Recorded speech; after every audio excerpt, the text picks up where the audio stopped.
If you're enjoying White Devil, follow Campside Media for more thrilling investigative series, like Suspect, Chameleon, Witnessed, and Hooked. Just go to campsidemedia.com/join. That's campsidemedia.com/JOIN. Campside Media. This is White Devil. Please do enjoy. There's this thing people say in Belize. Belize is not a real place. Belize is not a real place. Belize is not a real place. Belize is not a real place. We heard this over and over, as if it was some kind of tourist slogan, which it definitely is not. Here's what people mean when they say it. It describes a situation where it's so shocking, it's unnecessarily foolish.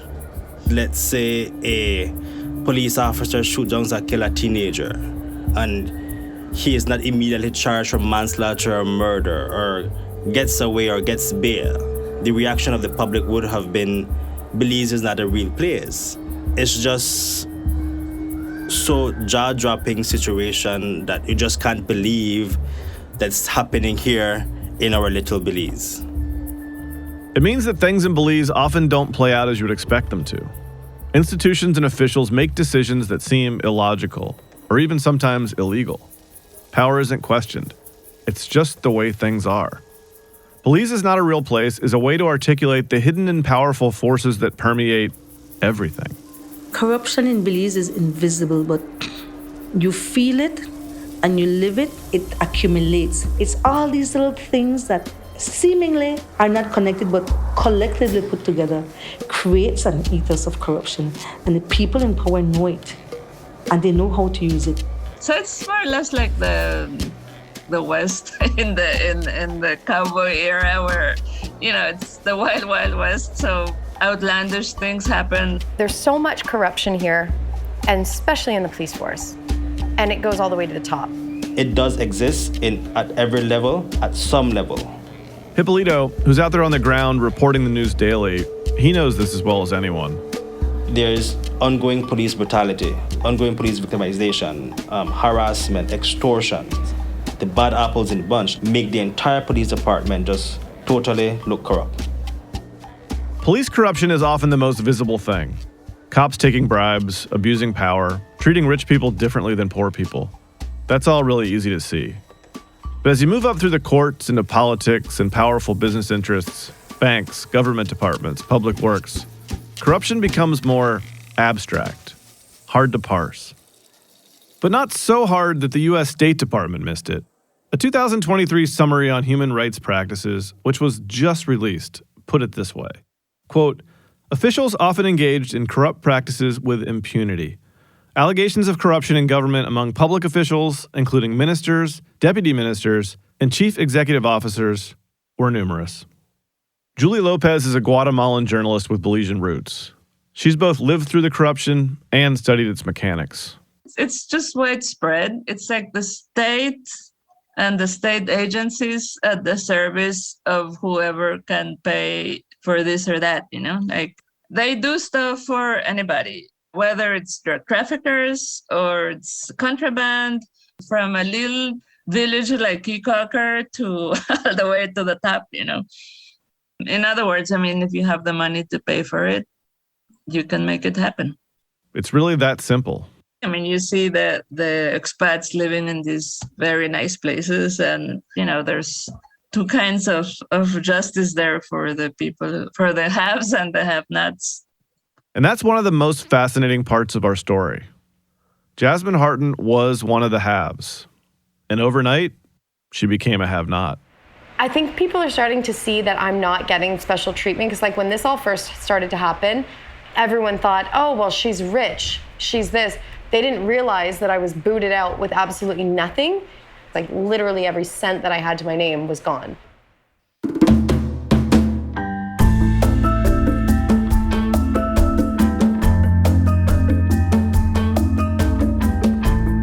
From Campside Media, this is White Devil, and I'm Josh Dean. Episode 3, Belize is not a real place. Disclaimer, Belize is a real place. one with a proud history and a unique, remarkably diverse populace, especially when you consider how tiny it is. In this episode, we're providing some critical background for understanding Belize and its history, in particular as it pertains to the rich and powerful. Corruption and influence are simply facts of life in Belize. An oppressive context everyone is operating in, from postmen to police officers to prime ministers.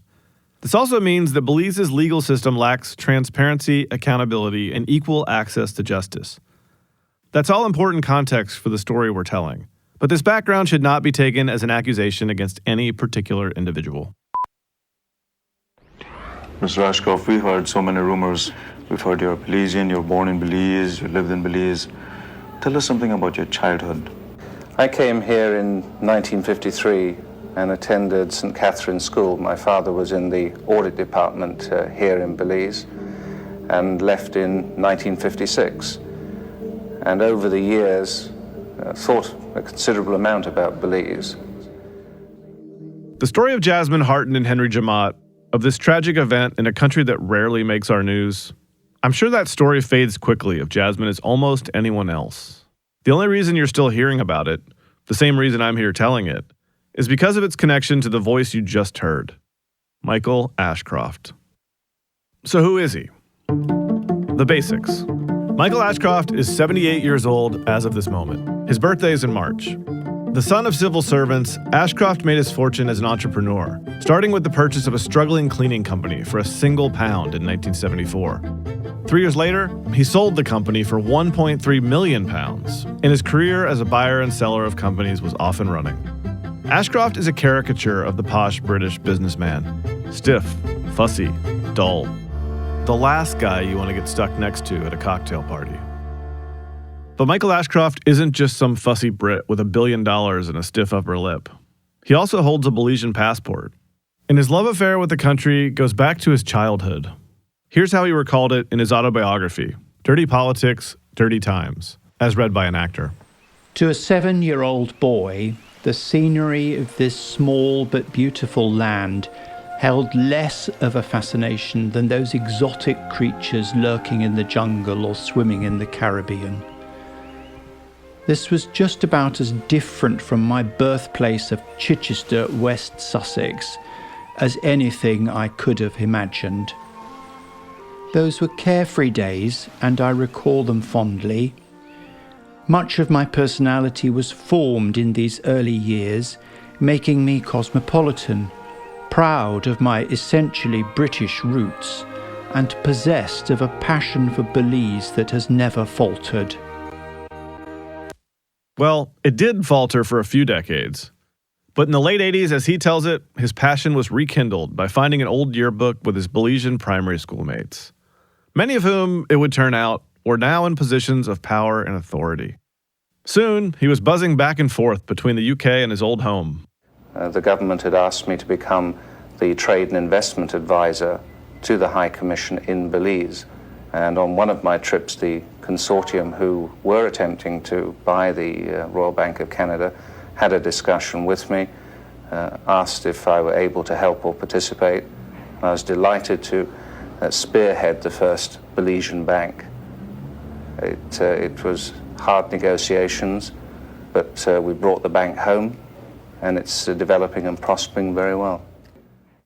The journalist who conducted this interview, way back in 1987, seemed pretty suspicious about the motives of this white British man who had recently returned and bought the troubled Royal Bank of Canada for $1 and renamed it Belize Bank.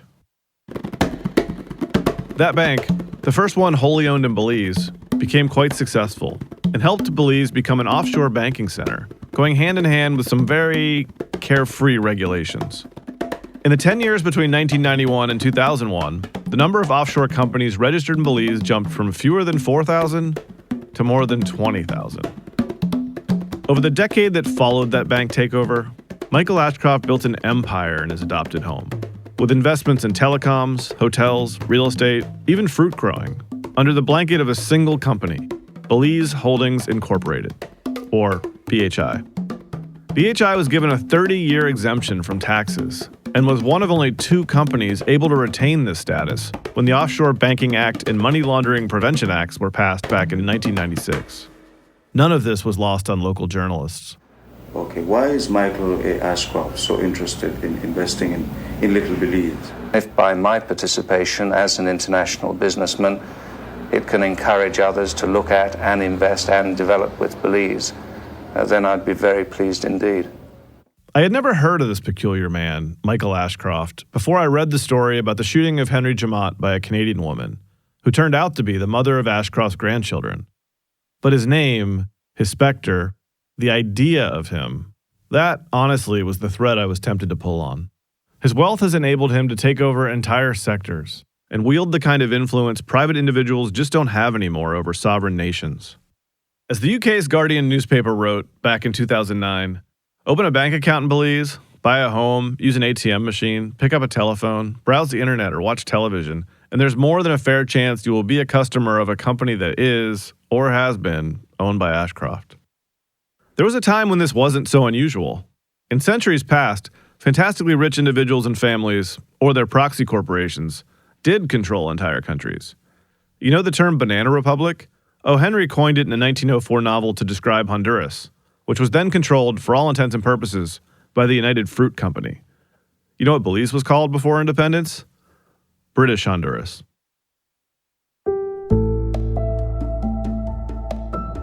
This can only happen today in places that can hide in the shadows of the global economy. And Belize, a British colony until 1981, is just that sort of enigma. It's tiny. Remember, just 400,000 people. And with its white sandy beaches and delicious jerk chicken, not to mention its status as the only nation in Central America where English is the official language, Belize feels like a Caribbean island that got lost at sea and then shipwrecked into the Central American coast. Which is maybe apt, because the first settlers in Belize were pirates, who used its many small islands and jungly shores to hide their plundered goods. Since then, its location and circumstance have always invited entrepreneurs, let's say, opportunists. Today, Belize's lax borders, its whirlwind of tourists, plus its proximity to El Salvador, Guatemala, and Mexico, all make it an ideal transit point for the narcotics trade. It's a convenient hub for drugs making their way from South America toward end users in the US and Europe. So many drugs, at one point, that during a visit to the port by US customs agents, sniffer dogs trained to seek out cocaine were, quote, so overwhelmed by the smell of drugs that they suffered sensory overload and were unable to function. In my opinion, geography matters enormously, because although Belize is seen as part of Central America, in many respects it's quite an isolated outpost, small country, small economy. John Christensen is from Jersey, a tiny island in the English Channel. It's a self-governing dependency of the UK, which means it makes its own laws. The island is famous for having a type of cow and a potato named after it.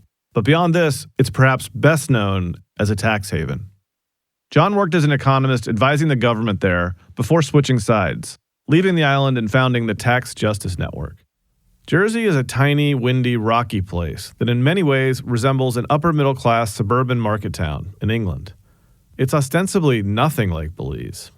And yet, small island communities and small communities generally are particularly prone to power imbalances. So you have powerful elites, local elites, and people who've moved in. Out-of-the-way places with obscure histories and legislation are the perfect breeding ground for a particular type of corruption. That's precisely the situation in Belize. There's no question it is a tax haven, but there is much more to it. But the sense of being a tax haven has, I think, shaped its domestic politics to quite a large degree, because tax havens tend to operate somewhat secretively. Tax havens value client confidentiality and don't ask questions about thorny matters, like the source of assets that are deposited. They can allow corporations and trusts to be registered without requiring the owners or their investors to be publicly known. This is how you get so-called holding companies that may as well be owned by ghosts, which is very handy for unsavory groups like terrorists, arms dealers, and cartel bosses who want to keep their money and their deals well out of the public eye. And Belize, like Jersey, offers many of these benefits, such as a shipping register that allows commercial vessels with controversial missions, like mega fishing trawlers that ravage undersea ecosystems, to sail the seas under the Belizean flag. I'll let you guess which prominent foreign investor once had a major stake in the company that co-owned both the shipping register and the corporate register. There are even passports for sale. I was told by a local investigative reporter that 1 million Belizean passports are held by people who may have never set foot in the country. He called them economic tourists. John Christensen has spent his life fighting to make countries more transparent about how money flows through them. He's one of the world's foremost experts on tax havens, which he and many others see as incredibly dangerous to global equality, stability, and security. John isn't an expert on Belize, but the country has come up in his work often.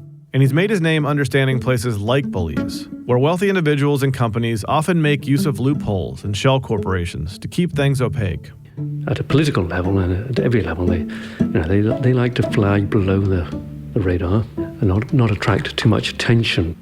And let's be honest, it's not that different in the US or the UK either. The line between creative accounting and quasi-legal can get blurry real quick. I call it the golden rule, that those who have the gold make the rules. So you have powerful people, players with local knowledge, but very often players with local knowledge who come from outside, and they use their connections and they use their wealth to shape not just the laws, but also the regulations and the compliance procedures very much to their own interests. Personal connections become absolutely core to the way that politics operates, sometimes through kind of on the darker side, through, hidden webs and networks of, old boy networks or maybe Masonic links or whatever, but also your ability to connect and maintain connections with the people who actually hold power. And that is key. I've come to a rather pessimistic conclusion about places like Belize because I think that they are so vulnerable to the concentrated powers of the players of this world. After the break, we'll explore exactly how much weight his lordship has to throw around in his adopted country. This is the moment. The Bachelorette is back. And the power I'm gonna fall in love. is in Jen's hands. And I'm gonna do it my way. ABC tonight. Everything about her is great. I feel so special. Jen's looking like a queen. My men are very, very hot. Someone call 911. You are looking so fired. This is the beginning of a new era. The Bachelorette. All new tonight, 8/7 Central on ABC. And stream on Hulu. So, Robert, tell the people, what's a pretendian? It's just what it sounds like, Angel, a pretend Indian. Pocahontas, she of the great tribal heritage. What tribe is it? Let me think about that one. Someone who fakes being one of us? Pretend Indians are all over the damn place. You can't get away from them. Someone who impersonates a native. And we're not talking about the college girl who wears a feather headband to a Halloween party. No. We're talking about real scammers and con artists. My 6 children with blonde hair and blue eyes, they all have their Indian card. There are pretendians teaching at universities, pretendians running governments, pretendians in Hollywood. For years, Danielle Smith has claimed that she has indigenous heritage. On our new podcast, Pretendians, we'll tell you the incredible story of these jaw-dropping frauds. The people that don't believe I'm native, they can kiss my Indian ass. Who are they? Why do they do it? And how the heck do they keep getting away with it? Listen to Pretendians on Spotify or wherever you get your podcasts. You're listening to White Devil from Campside Media. If you or I went to Belize and killed a police officer, accidentally or not, we'd face a slow Byzantine legal system, to be sure. But Jasmine's situation, as we've mentioned, became exponentially more complicated as a result of her family, for lack of a better word, the Ashcrofts. Because this much is clear, you just can't talk about power in Belize without talking about Lord Michael Ashcroft. He ranks only 136 on the Sunday Times list of richest Britons. In fact, he fell 4 spots this year, which is probably the kind of thing that bums the Lord out. But in Belizean terms, his wealth towers over almost everyone else, which gives him a certain amount of leverage. Here's how one of Belize's former prime ministers, Dr. Manuel Esquivel, explained it to the UK's Mirror newspaper back in 2008. Everything he does operates out of the Belize Bank. After he bought it, many new laws were passed which everybody widely believes, and I don't think he would deny, were basically written by his lawyers. Everything just escalated to where he became the boss. He, at all times, always says all he wants is a level playing field.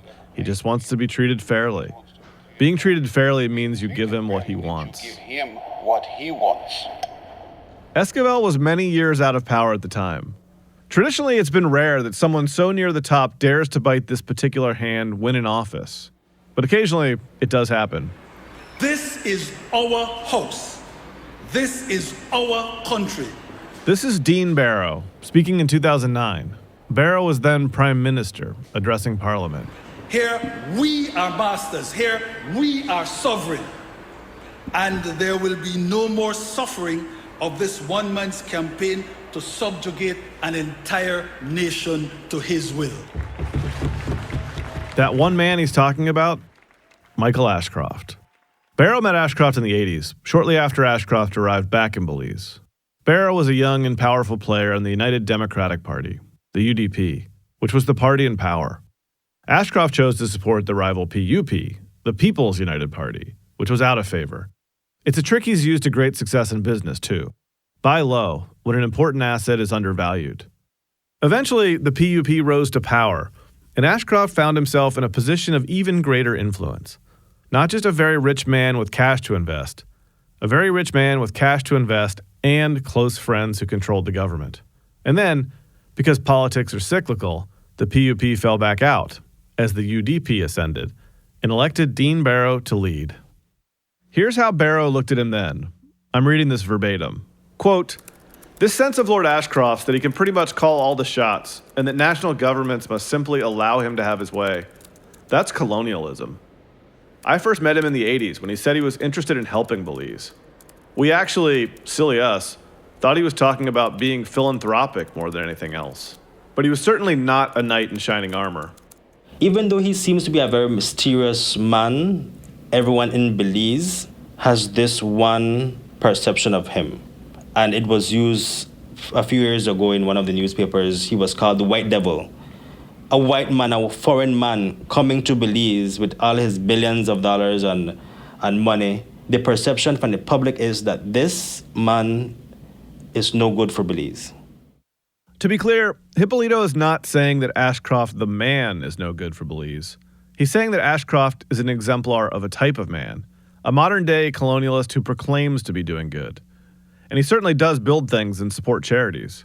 It's just, in doing so, he also gets richer and increases his power. When he comes into a room, your mind gets to working and say, okay, who is Michael Ashcroft?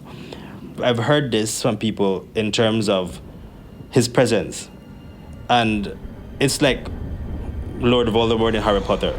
You know when they fly and they have this black smoke. Which is funny, because there is nothing objectively scary about Michael Ashcroft. For all the power he wields, when it comes down to it, he seems kind of boring. Listen to this guy, appearing here on Channel 5, one of the main TV stations in Belize. It's an Ashcroft-friendly channel that was previously owned by one of his companies. So I've probably worked harder in the first 6 weeks of the pandemic than I ever have in my life. But I'm out there in the mornings, as you well know, as we pass each other on our exercise, and I'm averaging 5 miles a day. Mm-hmm. I even bumped into the Prime Minister one morning on his walk. Okay. And yet, the fact that Lord Ashcroft has so much money has created an image in Belize that he's a person to fear. Because he's not afraid to wield his money like a weapon, and he's certainly not afraid of litigation. A lot of his disputes end up in court. So that's a kind of like presence that he gives off to some people. Other people hate him because they know what he's done and what he continues to do. And other people are just like, that's the evil man. I should stop here to say that Hippolito was not the first reporter I tried to hire to join our team. He was, I think, the fourth. And the first three passed on the job because they didn't want to have to cover Michael Ashcroft. It's fear, yes, it's fear. Not fear in the regular sense in terms of he will kill you or he would send someone to kill you, but fear because of this man has so much power in Belize. He's very strategic. It's complicated too, because this sense that he's ruthless, an embracer of loopholes, Lord Ashcroft seems proud of all that. He's proud of his success in business, his wealth, and the methods he used to get there. His fortune was, for the record, earned and not given, which is certainly not a claim his son Andrew can make so easily. We found a recording of Michael Ashcroft talking to some UK politicians back in 2013. For added context, Ashcroft's had a history of working the tax system. He's practically gloating here about how he gives his liable income to charity to avoid tax. And from my own point of view, yes, I'm a notorious tax avoider. But I'd like you to know, in the confidence of this room, that I still am. And I'm proud of it. Other times, though, most times, he's shy about it. He's shy about all media that isn't friendly.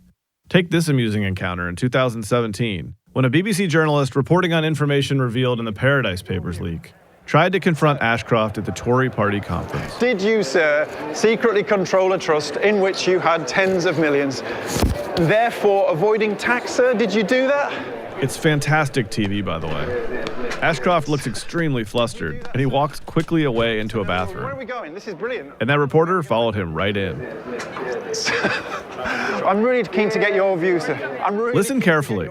That sound in the background, which sounds like a man saying, "Dear, dear, dear, dear," on repeat, like it's some kind of tick. That's exactly what it is. It is Michael Ashcroft walking swiftly away from uncomfortable questions while saying, "Dear, dear, dear, dear," on a loop. This is the way to do it. Because do you think if you did have money in that trust, you could, sir, face a big tax bill? So we're going for a walk, we're holding hands, this is lovely, this is what I hoped for. Just the chance to talk to you, sir. The argument that a businessman like Lord Ashcroft makes is that he is an economy booster, a job creator. His money improves Belize by creating new businesses. He put Belize as a banking center on the map. He built the main port. And if you're staying in Belize City on business, there's a good chance you're staying at the Radisson, owned by Michael Ashcroft. Which I know, because this is where we stayed. My review, by the way, totally fine, 3.5 stars. My room had a lovely view of the water, as well as Michael Ashcroft's villa, and the pier where he parks his yacht. Anyway, there's just broad acceptance that no matter what Lord Ashcroft says, his main goal in basically everything is to help himself. Just check out these advertisements made by the UDP, Dean Barrow's party, and the rival of Ashcroft's preferred party, the PUP. This PUP say they are for Belize, but they are all about themselves. Ashcroft first, Belize second is the PUP way. Michael Ashcroft returned to Belize. This guy, John Briceño, Ashcroft's chief puppet, moved back the National Party convention that was scheduled for the weekend. Have they cut a deal to honor Ashcroft's evil deeds in exchange for election money? Johnny Briceño and the PUP continue to sell out Belize. He came here to make money from Belize and its people. He's a businessman. I mean, I don't think he cares about the people. He's a businessman, and rightfully so, you care about revenue. John Christensen, he sees this sort of thing all the time. Wealthy parties claiming they're investing in infrastructure or something to help local economies, when of course their interest is also in lining their own pockets. It's happening the world over, from Luxembourg to Bermuda to the United Arab Emirates. Yes, there are some jobs created in catering and maybe hospitality and maybe motor car maintenance and this, that, and the other, and some jobs in construction. But by and large, what they're not doing is they're not playing that entrepreneurial capitalistic role of investing in new products, new services, new this, that, and the other. And alongside that, because they're paying little or no tax at all, they're not contributing to public sector investment. So I think the very term investment needs to be looked at extremely closely. Money is the key to this, but you also need power, and you use money to get it. When Lord Ashcroft started to invest in Belize, he was very strategic, and he took a close interest in the political landscape of the country, which is why one of the places he chose to put his money was in politics, and he backed the PUP, which, as we mentioned, was the minority party at the time. To reporters like Hippolito, which side he chose at that moment almost doesn't matter. The People's United Party, PUP, and the United Democratic Party, UDP, are the two major political parties in Belize, and they are known collectively as the PUDP. That's a sort of nickname suggesting that there really isn't that much difference between the parties. One of the similarities that these two massive parties have is the corruption, the inability to deal with corruption, to weed out corruption. And this practice of cronyism, this practice of nepotism within the party and within their government. They do as they please, they have a lot of power. And if you try to go up against them, they're very vindictive. People are living in fear. That when something is done to them, they're afraid to challenge the ministers of government, the prime minister and his ministers. This is Wellington Ramos, who worked as a policeman in Belize for years before moving to the U.S. to become a political science teacher, and who still writes often about criminal justice and corruption for Amandala, one of Belize's largest papers. According to Ramos, the rot goes deep. Money matters beyond paying off the people at the top. You cannot win any election in Belize without paying people to vote. Paying people to vote. You know where else I heard this? From Jasmine Harton. Oh my gosh, they literally give you money at the voting poll. The day of election, they pay everyone anywhere from $50 to $200 for a vote. Well, technically, it's a little less blatant than that. They apparently give people money for gas, to get to the polls. But everyone knows what this is really about.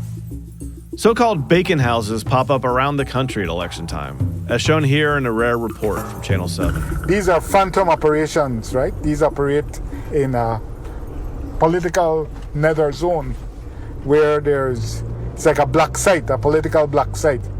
Anyway, you saw it here, Bacon House, that's how it works. And it has quite a line. Many lining up for lunchtime bacon. And it's not some isolated thing, according to Ramos. It's systemic. People have gotten used to it. So they're not voting for people because of substance, their character, their moral standing. People are voting because they're getting paid to vote. If they don't get paid, they don't vote. The one with the most money, 9 out of 10 is going to win.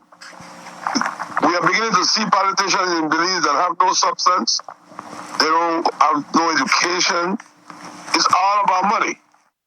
And this gives people with lots of money astronomical amounts of power, which, again, is true just about everywhere. We asked Lord Ashcroft to be interviewed about this and other matters. He declined. But through his lawyer, Ashcroft noted that his financial support of political parties in Belize is well known, not secret, and involves no impropriety.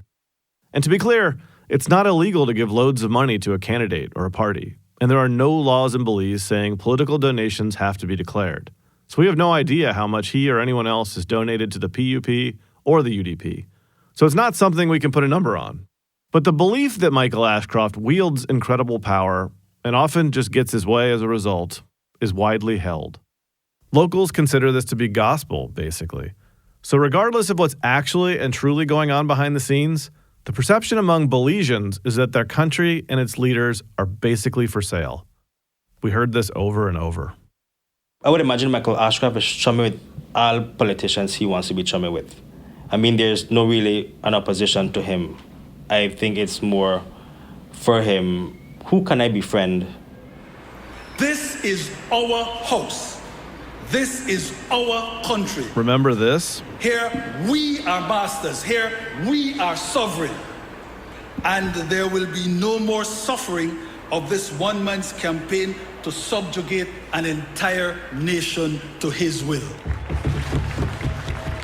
I think the public was tired that you had Ashcroft being the puppet master to these politicians. So you have the Dean Barr, the leader of the country, now standing up to this British billionaire, and that's, I believe, he got a lot of praise for. Except, it isn't that simple. It never is it?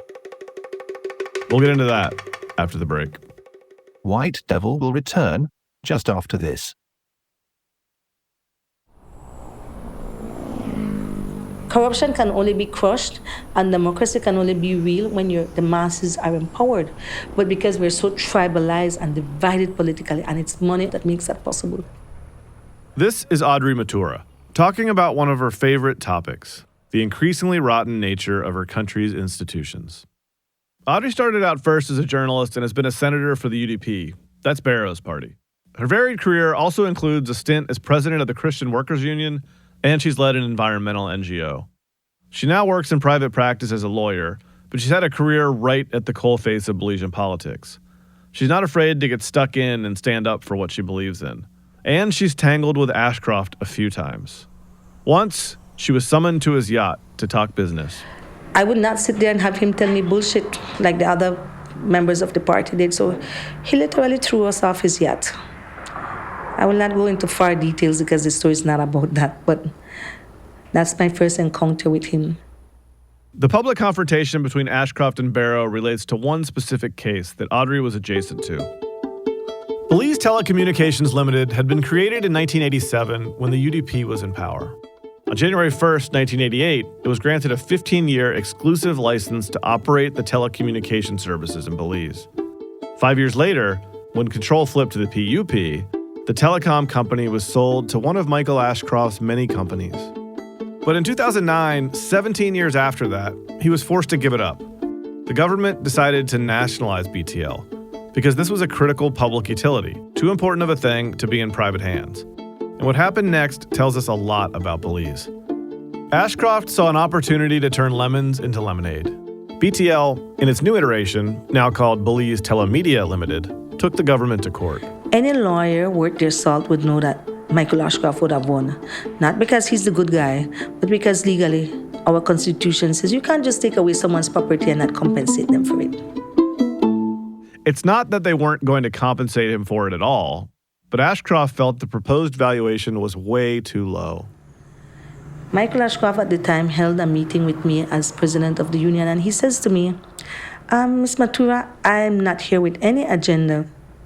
I just wanted to have breakfast with you and talk to you. I've been following up all your writings, all the work you've been doing. You've not changed. You keep fighting for nationalism and nationalistic issues. Very impressive. Ashcroft needed wide support within the government. It would help him with his case. And the union Audrey represented was influential.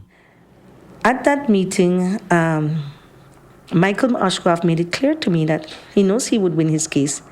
And this was his second agenda. He says to me, but my fear is that when I win the case, I will not be able to collect. Because he's very savvy. He knows the law that while if you sue a private person, you can go after that person's private property to enforce your judgment. But if you sue the government, you can't go after public property. So you have to hope the government will pay you. It would be an empty judgment either way. Ashcroft could win, and he did. But this means nothing if the country literally can't afford to pay him. And I said to him, well, that would then give you a reason to broker payments, like if you genuinely love Belize. I.e., to cut a deal that was fair, that the country could afford. And I think part of me was still naive in that conversation. Fast forward 2 years later, Michael Ashcroft wins the case. And we then owe him $500 million US, which is $1 billion Belize. Half of our GDP we owe him. So, no matter how Dean Barrow sold this to the public as a great win for Belize, Ashcroft was already arguably the real winner because of where that final valuation landed. And that's not even the whole of it. September of that year, Michael Ashcroft met with the then Prime Minister Dean Barrow secretly in a hotel in Miami and got Dean Barrow to sign a contract where under contract the Prime Minister guarantees that Michael Ashcroft will get his $1 billion. But not only that he will get it, that he will get it tax-free. And not only that he will get it tax-free, that he will get it in US dollars. And not only that he will get it in US dollars, that he will not have to pay any exchange control rates. I'm like, I shouldn't cuss, but that's effing good. It's a deal that seems to be in the interest of Michael Ashcroft and not in the interest of the Belizean people Barrow is elected to represent. The Ashcroft camp contests this interpretation. They claim that Lord Ashcroft did not personally reap rewards here, that he had no financial interest in BTL at the time of the sale back to the government. Ashcroft has claimed, in fact, a trust of his that benefits charities actually owned 70% of BTL, and that he was merely operating as a broker. He said as much publicly. If there are profits to be made, then those profits will be distributed to charities in Belize. That's hogwash. That's Dean Barrow, clearly not buying it. Why is that hogwash? Because ultimately, there's no question at all in anybody's mind that he is still the controlling force where telemedia is concerned. Regardless of who actually benefited, the facts remain. Prime Minister Dean Barrow met a private citizen outside of the country and cut a deal, without the oversight of Parliament. This is the very man the Prime Minister says is the white devil. The very man whose law firm is still representing him. This is one of the most confusing things about Belize. It's a small place. The most important people all know each other, literally, which means that often people's public, personal, and professional lives intersect in ways they probably shouldn't. White devil is pretty bold language to use publicly against your country's largest investor, to say nothing of some of the other things he's been called in the press: puppet master, ungodly, a virus. Especially considering how thoroughly Ashcroft protects his public image. But maybe it stung less because it was quite possibly all for show. Barrow is a lawyer, and it sure seems like the law firm where he was still a partner was profiting from its ties to that so-called white devil. It was representing Ashcroft Alliance interests via the Bank of Belize. The white devil got what he wanted, but it doesn't end there. After we make it a law, we will falter on payment, so he gets more money on interest. The Prime Minister's brother then takes the matter to court, saying that we don't have to pay Michael Ashcroft in US dollars. This would be Dennis Barrow, Dean's brother, a prominent corporate lawyer whose firm is now working for the government. I'm like, holy shit, that's a losing case. But you know why I believe they do it? They get legal fees. And what the people in this country can't see, that a lot of this litigation was just to line the pockets of a lot of our attorneys connected to the then government. This may seem like a long walk from the Jasmine Harton saga, but Audrey knows Jasmine. She's given her legal advice at times, and she sees the shadow of this kind of power all over her story. That is the kind of power Jasmine is fighting. That is what money buys. It buys people's heart, soul, and conscience. They are the real devils.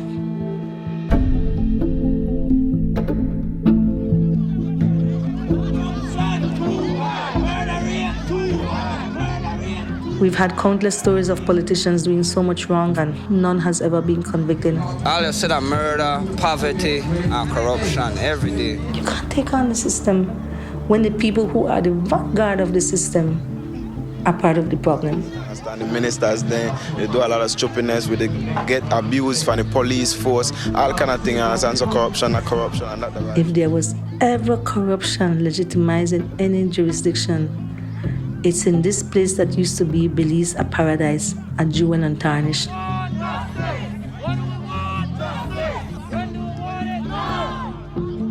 The reason Ashcrofts and any investor like him succeed in Belize is because the masses, even the educated people, the people with degrees, they have reached a level of hopelessness. Like, why would I go fight against him getting X, Y, and Z when he'll get it anyway? Why would I put my name, my reputation, my job on the line to fight on principle when I'll be outnumbered, he'll get it away? So there's this level of hopelessness. This feeling of hopelessness, of being powerless to do anything about the fucked up shit that's happening around you, it makes the entrenched power seem almost immovable. Audrey has a real-life example that shows how this works. When she was working on Jasmine's case, she had to serve Andrew Ashcroft some papers to force him to appear in court. She hired an off-duty cop who worked on the side as a security guard for Andrew. And the guard, thinking it was just a simple task, served the papers. Because he's naive. I mean, for him, is just making extra money on the side. Do you know that guy tried to serve Andrew and left it there and served him? And after that, Andrew fired him? A police officer who's only doing a duty to serve you a legal document. This is the kind of entitlement powerful people feel in Belize. Like, you inconvenienced me by doing your job, by following the law. I'm upset about it. So fuck you. You're fired. Like, why do you think you're above the legal system? Because in the island where he is, he's king. No police will touch Michael Ashcroft's son. Audrey doesn't fault the people who choose not to confront this power, who just abide it. She can see their point of view. So they might be only paying you $50 a day to be security, but it's $50 you would not have had. And when you are on the precipice of poverty, or you're below the poverty line, every penny counts. Imagine how many people tolerate or in some way support or condone whatever because they're being paid. Not because they're necessarily corrupt, but because the system has left them in a position of poverty where their first inclination is survival for basic needs. Except, it doesn't have to be this way. Some critics like Audrey like to point out how much Michael Ashcroft has benefited from his businesses in Belize while paying a relatively tiny amount in taxes. Not because he's evading, but because that's the way the laws are written. They could be rewritten if there was enough public pressure. Your GDP is only $2 billion. I'm sure if we check the taxes, he has benefited more than that. But the average person can't sit and think about that. I'm thinking, how will I feed my child tomorrow? Poverty in Belize is an ongoing concern, and it's not something that seems to be improving. I remember when our statistics was that poverty was at 13% of the population. Then it went to 33, then it went to 43. The last I checked, it was at 53 by my calculations. They're doing a census right now, but I think it's at 63. How people are surviving? By shutting up and taking every little thing they could, by understanding that corruption pays, by doing things illegal and improper. I think that people either have to suffer more to realize that they have to rise up, or we just accept that our national anthem should say that we're no longer land of the free, we're land of the corrupt. It's bad. It's bad. We have a nation of people who feel hopeless, and maybe someday a leader will arise that will inspire them. Or maybe they have to reach the point where our poverty line reaches 90%. Then that 90% will fight back. Wellington Ramos, the former cop and corruption fighter, agrees. Eventually, people are going to get fed up. The poverty in Belize is worse than when we became independent. Drugs is worse. Gangs is worse. Murders is worse. Almost every day, somebody is getting killed in the city of Belize due to gang, drugs. Those are the two main causes. But why are these people in gangs and drugs? Because of poverty. But guess what? Political science teaches that we might be sowing the seeds for a revolution. You know who you don't want to be when revolution breaks out? The guy on the yacht. But Jasmine Harden wasn't going to be saved by revolution. She was lucky to have a lawyer. It's impossible to say whether or not either of the Ashcroft men or associates in their orbit have a thumb on the scales of justice in Belize. But it doesn't really matter either, because they don't even have to be the ones pulling strings or making directives. The entire system is built to protect the powerful. So the safe place would be on the yacht, where Jasmine was no longer welcome. But how did she get on board in the first place? We come from a farm. She grew up milking goats. I was in 4-H. I was in 4-H. Absolutely true. We were so dog poor. It was so stupid. Our house had no insulation, 30 below zero. We wake up in the morning and our hair stuck to the wall, frozen. You know. That's next week on White Devil. Under the shade I flourish. Under the rocks and stones. White Devil is a production of Campside Media in association with Olive Bridge Entertainment. The show was written and reported by me, Josh Dean, with the series producer, Joe Barrett. Desert island, all alone. The story editor and sound designer is Mark McAdam, who also provided original music. Additional sound design by Joe Barrett. Studio engineering by Ewan Leitrim-Ewan. Our closing theme is Under the Shade I Flourish by Chris Halton and New Manhattan, including Eli Carvajal, Ava Carvajal, and Louis Cherniavsky. This episode was fact-checked by Sarah Ivry. The voice of Michael Ashcroft is Richard Croft. Additional research by Emma Siminoff and reporting in Belize by Hippolito Novello. Artwork by Anthony Garace. A special thanks to our operations team, Doug Slaywin, Ashley Warren, Sabina Mara, Emma Siminoff, Destiny Dingle, and David Eichler. Campside Media's executive producers are Vanessa Gregoriadis, Adam Hoff, Matt Scher, and me, Josh Dean. At Olive Bridge, the executive producer is Will Gluck. If you enjoyed our show, please rate and review it on Apple Podcasts or wherever you're listening. It really does help other people find the show. And here's a thought. Maybe tell a friend to check out White Devil while you're at it. Anyway, thanks for listening. We'll see you next time. So, Robert, tell the people, what's a pretendian? It's just what it sounds like, Angel, a pretend Indian. Pocahontas, she of the great tribal heritage. What tribe is it? Let me think about that one. Someone who fakes being one of us? Pretend Indians are all over the damn place. You can't get away from them. Someone who impersonates a native. And we're not talking about the college girl who wears a feather headband to a Halloween party. No. We're talking about real scammers and con artists. My 6 children with blonde hair and blue eyes, they all have their Indian card. There are pretendians teaching at universities, pretendians running governments, pretendians in Hollywood. For years, Danielle Smith has claimed that she has indigenous heritage. On our new podcast, Pretendians, we'll tell you the incredible story of these jaw-dropping frauds. The people that don't believe I'm native, they can kiss my Indian ass. Who are they? Why do they do it? And how the heck do they keep getting away with it? Listen to Pretendians on Spotify or wherever you get your podcasts. If you're enjoying White Devil, follow Campside Media for more thrilling investigative series, like Suspect, Chameleon, Witnessed, and Hooked. Just go to campsidemedia.com/join. That's campsidemedia.com/JOIN.